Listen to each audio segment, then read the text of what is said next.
एक सन्यासी सारी दुनिया की यात्रा करके भारत वापस लौटा था। एक छोटी सी विरासत में मेहमान बना।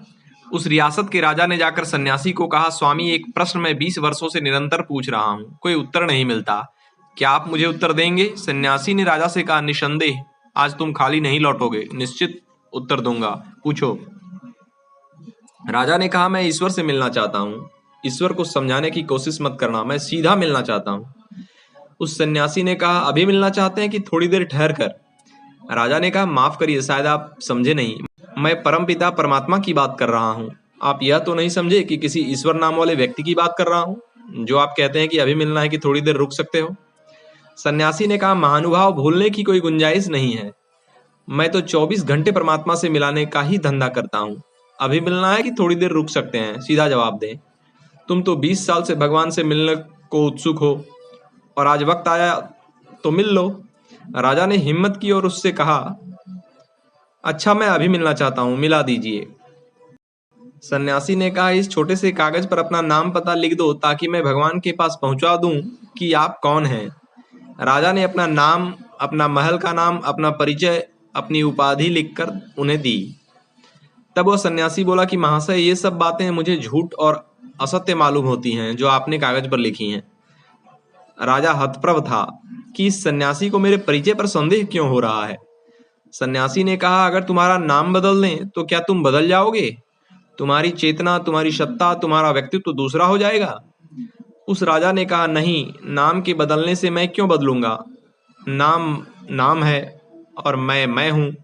तो सन्यासी ने कहा, एक बात तो तय हो गई कि नाम तुम्हारा परिचय नहीं है, क्योंकि तुम उसके बदलने से बदलते नहीं हो। आज तुम राजा हो, कल गांव के भिखारी हो जाओगे तो क्या बदल जाओगे? उस राजा ने कहा, नहीं, अगर मेरा राज्य चला जाएगा, मैं भिखारी भी हो जाऊंगा, लेकिन मैं क्यों बदल जाऊंगा? मैं तो जो हूँ, राजा होकर जो हूँ, भिखारी होकर भी वही रहूंगा। अगर महल, राज्य और धन संपत्ति नहीं भी होगी तो भी मैं तो मैं ही रहूंगा। फिर सन्यासी ने कहा, तो तय हो गई दूसरी बात कि राज्य तुम्हारा परिचय नहीं है, क्योंकि राज्य छिन जाए तो भी तुम बदलते नहीं। अब ये बताओ, तुम्हारी उम्र कितनी है? उसने कहा, 40 वर्ष। सन्यासी ने कहा, तो 50 वर्ष के होकर क्या तुम कुछ और हो जाओगे? जब तुम 20 वर्ष या जब बच्चे थे तब क्या तुम कोई और थे? राजा ने कहा, नहीं, उम्र बदलती है, शरीर बदलता है, लेकिन मैं कभी नहीं बदला। मैं तो जो बचपन में था, जो मेरे भीतर था, वह आज भी है। सन्यासी ने कहा, अब तो उम्र भी तुम्हारा परिचय नहीं रहा, शरीर भी तुम्हारा परिचय नहीं रहा। अब अपना असली परिचय लिख कर दो कि असलियत में तुम कौन हो।